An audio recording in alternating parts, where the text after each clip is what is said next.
All right, awesome. So if you notice in the bottom right-hand corner of my very first slide, we actually have all our reviews in SaaS management and security. So I'm actually here to just add another acronym.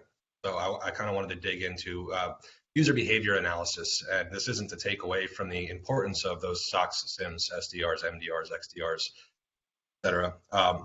But to kind of give you an idea about a couple of things the other guys said, Cyber Warrior and Blockworks focused on it. There's not enough bodies. So where you dedicate those guys is really important. And we're afraid that we might be missing a piece of it overall as an industry. And we want to kind of help with that. Make sure you guys are dedicating the resources where they belong. If you're familiar with Bruce Schneier, he wrote a book called Data versus Goliath, author and cryptographer. And one of his most common or well-known sayings is that amateurs hack systems, professionals hack people. So you saw in my first slide that 61% number. SaaS Alerts is the solution for the 61% of attacks that occur that are identity driven, the ones that are focused on SaaS applications, primarily M365 and Google Workspace. Those were between July 2019 and December 2021, a 65% increase up to that number. That being said, there's been 19,954 reported business email compromise cases, the total value of 2.4 billion lost in the year 2021 alone. And that comes from the IC3. I'm sure you guys are all familiar. I can't wait to see the 2022 numbers, but they won't be released until March. Now, 84% of businesses have experienced some sort of business email compromise. And the IC3 has stated that business email compromise is actually 64 times more profitable than ransomware for an attacker.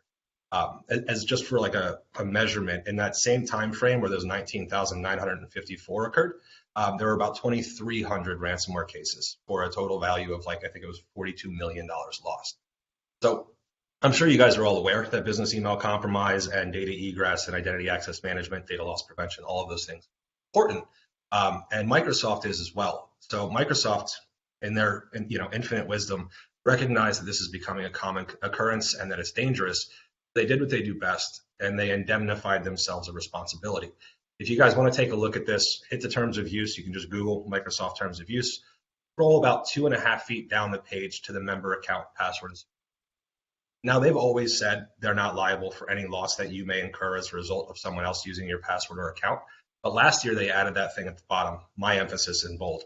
However, you could be held liable for losses incurred by Microsoft or another party due to someone else using your account or password.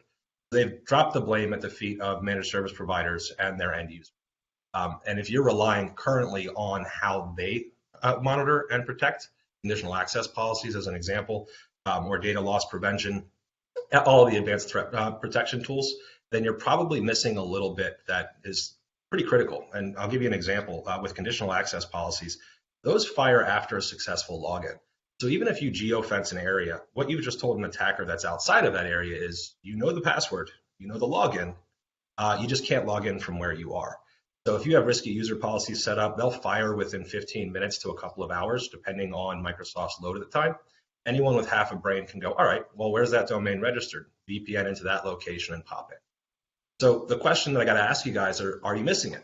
If you're focusing on endpoint protection alone and ignoring user behavior analysis, the answer probably is yes.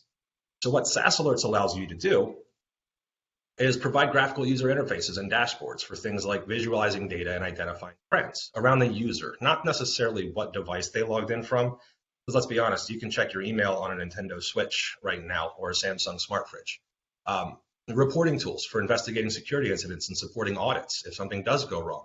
Actually have a year's worth of data on the most common breach point, the SaaS applications, to let people know, hey, this is where we were, how they got there, and what we did to resolve it.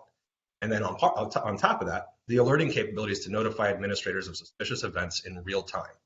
Now, this is handy, but what becomes more important is the ability to automatically remediate those things. Like the gentleman from Cyber Warrior said, and the woman from Blockworks, there's not a whole lot of people, and you got to dedicate your resources where they make the most sense. So if you can automate out a task, why wouldn't you? And I'll show you some examples here in a second. But to bring this back down to like a simple level to understand, I really like this example. Samsung was super excited about this refrigerator. They posted to The Verge, Samsung's new fridge will ping your phone if you leave the door open. And that's that, not to trash SOX unless it's like a really forward-thinking one like SpearTip, who is very aggressively monitoring these SaaS applications. But that's that kind of like post-attack alerting thing that, while it's valuable to know what happened, what are you going to do about it? the very first comment on that post was, why the F doesn't it just close the door itself? That's a phenomenal question. So now I know 5 minutes after I left my house on my work that I left the refrigerator door open. Great. There's nothing I can do about that. Do I turn around and I'm late to work, or do I just let all the food in my refrigerator go bad? I need something that's going to remediate it for me. So SaaS Alerts does that in those SaaS applications. So here's a use case, a fully automated breach block. Let's say that maybe you don't have techs overnight every night, or there's a long weekend coming up and you're not going to have eyes on.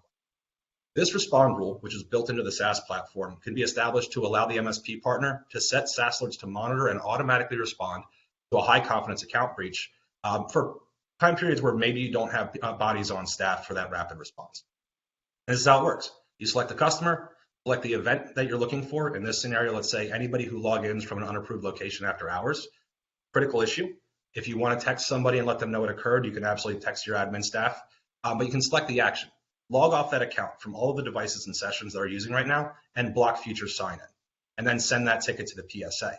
This is important because it's more of the antivirus approach. What we're looking at is saying, hey, we know this is a risky thing. We want to go ahead and stop that behavior. We'll do the analysis after the fact, maybe engage whatever team that we're using internally, externally, to figure out if this person had MFA disabled, if they fell for a phishing attack. However they got there, let's go ahead and stop the behavior first, not do an analysis and spend the potential 1 hour SLA figuring out what happened and leave the attacker in this space throughout. And on the other side of it, just for that user behavior analysis, you can create rules, and these are very customizable, just to let you know about the behavior of your users. These won't take action, but they will surface things that warrant more attention. In this example, we're going to specify a customer that maybe it's co-managed. They do have some admins inside. Anytime that they modify organizational security policies, promote other users to admin, or change other account passwords, just go ahead and text the on-prem tech so we can follow up and make sure that they are supposed to be doing that and they have an understanding of the changes that they made. It won't do anything, but it will alert you. Ryan, you're about at that time. Perfect. All right, give me just 2 seconds here.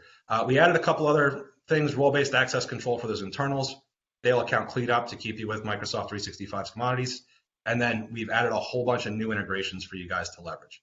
We hope you'll see us in our breakout room. We've got 2 giveaways, $25 gift cards to the 10 MSPs that joined first. You can enter to win either a Google Watch or an Apple Watch. I appreciate your time.